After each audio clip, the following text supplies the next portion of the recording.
नमस्कार, मैं जितेंद्र चतुर्वेदी। सबसे पहले आप सभी को दीपोत्सव की हार्दिक शुभकामनाएं।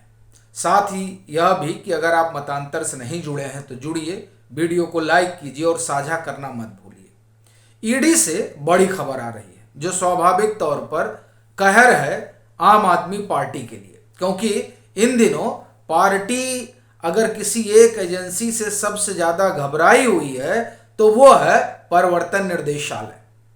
उसने जिस तरीके से दिल्ली के बहुचर्चित शराब घोटाले में छानबीन शुरू की और खोद खोद कर तमाम चीजें निकाली जा रही हैं और एक एक करके इनके सांसद और विधायक तिहाड़ जा रहे हैं, उसके कारण आम आदमी पार्टी तब दहल उठती है जब उसे पता चलता है कि ईडी से कुछ आ रहा है। अच्छा, इसलिए भी वहां एक तरीके से आप कहें कि भय और डर का माहौल पैदा हो जाता है, क्योंकि अभी आप पंजाब में देखिए, पंजाब में इनके 2 विधायक ईडी के हत्थे चढ़ गए।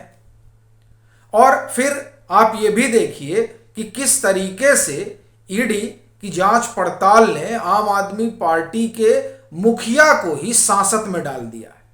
तो इस कारण भी जब ईडी का जिक्र आता है तो आपके भीतर हड़कंप मचना स्वाभाविक है। लेकिन अभी जो मामला है वो मामला दिल्ली के बहुचर्चित शराब घोटाले से तो नहीं जुड़ा हुआ है, लेकिन आम आदमी पार्टी के कद्दावर नेता से जरूर जुड़ा हुआ है, जिनके यहां पीछे भागते भागते अरविंद केजरीवाल पहुंच गए थे जब उनके यहां ईडी का छापा पड़ा था। बात हम कर रहे हैं अमानतुल्लाह खान की। आपको ध्यान होगा कि जब संजय सिंह के यहां छापा पड़ा और उनको ईडी उठाकर ले गई, उसी के तुरंत बाद अमानतुल्लाह खान के यहां ईडी का छापा पड़ता है। और वो छापा इस बात से जुड़ा होता है कि ये जो दिल्ली वक्फ बोर्ड है उसमें बड़ा घपला घोटाला किया है अमानतुल्लाह खान ने। इस बात का आरोप उन पर है और ये आरोप किसी और ने नहीं, वक्फ बोर्ड के लोगों ने ही लगाए।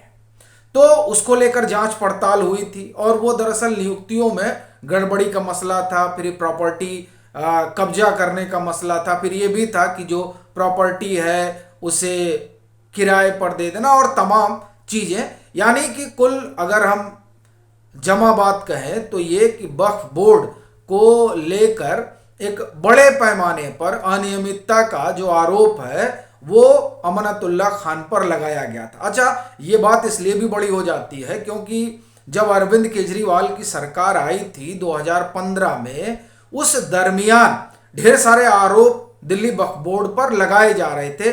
तब अरविंद केजरीवाल ने कहा था कि पूरी ईमानदारी और पारदर्शिता के साथ चलाया जाएगा वक्फ बोर्ड को, वैसे ही जैसे सरकार को उन्होंने कहा था कि अब तो ईमानदार सरकार आ गई है, तो ऐसी स्थिति में सब कुछ जो है वो बहुत पारदर्शी तरीके से होगा। तो उस पारदर्शिता का आलम आप देख ही रहे हैं कि कैसे दिल्ली के शराब घोटाले में ये लोग फंस गए हैं और तमाम इस तरह के आरोप हैं। तो इसी तरीके से दिल्ली वक्फ बोर्ड को भी पारदर्शी और सुचिंतापूर्ण ढंग से चलाने का वादा अरविंद केजरीवाल ने किया था और उसी वादे में अमानतुल्लाह खान आते हैं।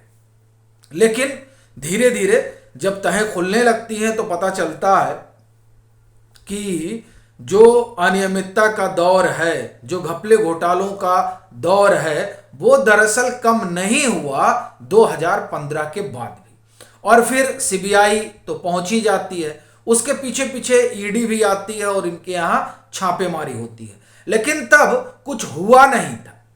लेकिन ये सवाल उठने लगे थे कि ऐसा क्या वहां पर था जो ईडी गई और ईडी के छापे के तुरंत बाद अरविंद केजरीवाल पहुंच जाते हैं। ये अपने आप में बड़ा सवाल उठा था कि आखिर भागे भागे अरविंद केजरीवाल क्यों गए। क्या वहां दिल्ली के शराब घोटाले से जुड़े हुए भी कुछ निशान थे? क्या कुछ ऐसी फाइलें थी जिन फाइलों में अरविंद केजरीवाल की सांस अटकी हुई थी, या कहा जाता है ना कि राजा की जान तोते में और तोता पिंजड़े में और पिंजड़ा कहां, तो कहीं ऐसी स्थिति तो नहीं थी। क्योंकि आप देखिए कि इधर ईडी जाती है और उधर अरविंद केजरीवाल पहुंचते हैं। तो यह सवाल बहुत उठा था और फिर टाइमिंग को लेकर बात हो ही रही थी कि इधर संजय सिंह और फिर अमानतुल्ला खान, और उधर देखिए आप जब सम्मन होता है अरविंद केजरीवाल को, तब उनके जो मंत्री हैं राजकुमार, उनके यहाँ ईडी का छापा पड़ जाता है। पता चलता है कि उनका चीनी कनेक्शन है, हवाला का इतना भारी कनेक्शन। अब बताइए, और वो मंत्री हैं अरविंद केजरीवाल की सरकार में। उस समय जब छापा पड़ा था तो यह भी संभावना जताई जा रही थी कि क्या उनके यहाँ भी कुछ कागज दस्तावेज हैं दिल्ली के शराब घोटाले से जुड़े हुए। अच्छा, इस तरह की संभावना क्यों खड़ी हुई? वो इसलिए पैदा हुई क्योंकि उसी रोज यानी 2 नवंबर को अरविंद केजरीवाल को सम्मन रहता है कि आपको हाजिर होना है ईडी के सामने, और उसी रोज सुबह तड़के जो है वो ईडी पहुंच जाती है राजकुमार के यहाँ। तो इस कारण से ये संभावना और गहरी हो जाती है कि कहीं कुछ गड़बड़ है क्या। अब देखिए, ये तमाम जो सवाल और जवाब चल रहे हैं, इसी दरमियान ईडी जो है वो अमानतुल्ला खान के 3 सहयोगियों को उठा ले गई। जी हां, अभी आप देखिए कि ईडी किस तरीके से कार्रवाई कर रही है। पंजाब में इनके विधायक को उठा ले गई, और इधर संजय सिंह तिहाड़ में है ही हैं, मनीष सिसोदिया तिहाड़ में है ही हैं, सत्येंद्र जैन तिहाड़ में है ही हैं। अब इधर अमानतुल्ला खान के 3 सहयोगियों को लेकर गई है। तो इससे एक बात तो स्पष्ट मानी जा रही है कि अमानतुल्ला खान का संकट बढ़ने वाला है, क्योंकि जब सहयोगी जाते हैं तब ईडी जो है वो जिस मनी लॉन्ड्रिंग के तहत जांच पड़ताल कर रही है उसकी तमाम तहें खुलती हैं।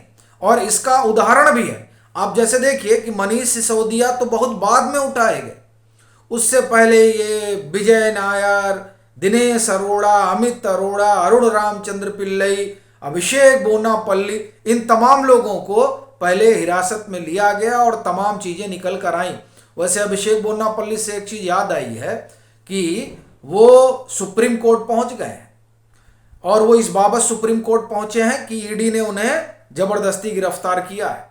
अब उस पर डिटेल हम लोग बाद में करेंगे, लेकिन ये अभिषेक बोनापल्ली का सुप्रीम कोर्ट जाना एक दिलचस्प मोड़ होगा दिल्ली के शराब घोटाले में। कैसे, उस पर हम लोग डिटेल में आएंगे, चूंकि अभी ये तो सुप्रीम कोर्ट गए ही हैं, तो इसलिए डिटेलिंग तो आएगी ही। खैर, तो मैं ये कह रहा था कि पहले सहयोगी ही पकड़े जाते हैं, फिर जो है मुख्य पर शिकंजा कसा जाता है। तो जब दिल्ली के शराब घोटाले में ये तमाम लोग पकड़े गए तब मनीष सिसोदिया हत्थे चढ़े, अब तो संजय सिंह भी आ गए हैं। अब ये दोनों जब बड़े लोग आ गए हैं तो अब अरविंद केजरीवाल का भी नंबर माना जा रहा है कि लग जाएगा। उसी तरह से अमानतुल्ला खान ने जो पैसे इधर उधर किए जिसका आरोप है, तो उस मामले में 3 लोगों को जो हिरासत में लिया गया है, जिन्हें उनका सहयोगी बताया जा रहा है, और कहा जा रहा है कि जो मनी लॉन्ड्रिंग वाला ट्रांजैक्शन है वो इन्हीं लोगों के थ्रू हुआ। तो अब इससे एक बात तो तय है कि अगर मनी लॉन्ड्रिंग का ट्रांजैक्शन इन लोगों के थ्रू हुआ और इसे ईडी ने खोद कर निकाल लिया है, तो अमानतुल्ला खान के लिए अब ज्यादा दिन बचे नहीं है। हो सकता है कि 10-12 दिन में, और हो सकता है कि 2 ही 4 घंटे में, या हो सकता है कि 2-4 महीने लग जाएं। लेकिन ये जो धड़ पकड़ है, इस धड़ पकड़ ने एक बात तो तय कर दी है कि अब अमानतुल्ला खान के लिए भी संकेत ठीक नहीं है।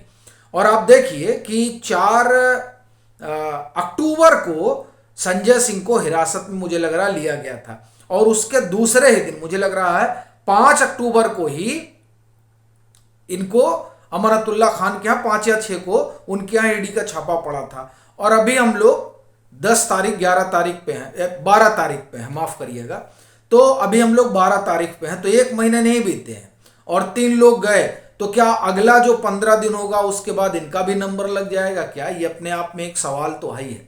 लेकिन ये जो धड़पकड़ हुई है ठीक दीपावली के समय, उसने आम आदमी पार्टी के भीतर हलचल पैदा कर दी है। अब ये देखने वाली बात रहेगी कि इसमें आगे क्या कुछ होता है।